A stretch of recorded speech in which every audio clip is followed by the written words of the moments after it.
طيبة وجميلة، والشخص يكون يكتسب منها خبرة ومهارة تفيده في المستقبل، يفتح مثل منها تجارة، محل من هذا القبيل يعني.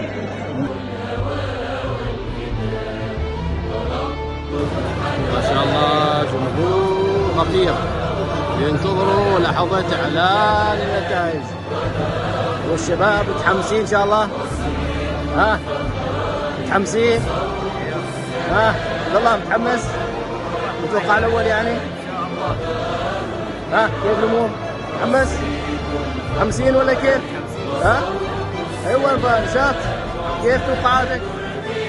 ها كيف؟ ثاني ثالث. ها شباب تتوقعوا من يفوز؟ صالح. مين تغيرهم؟ صالح.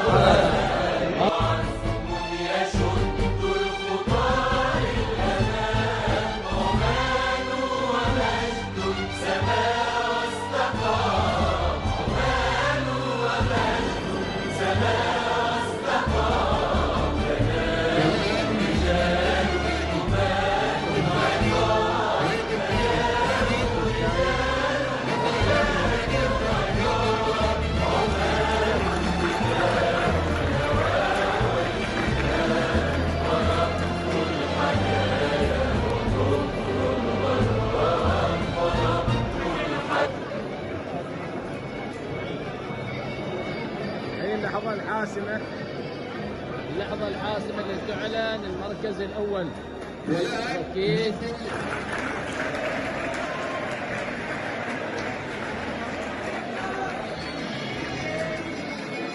المركز الأول أصلا على المركز الأول في مسابقة أمامة هويتي.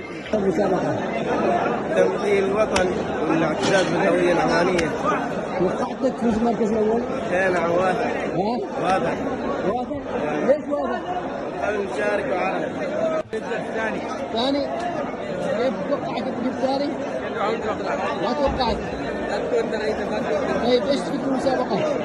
استفدت ان تعلم التمصير واحافظ على الهوية العمانية.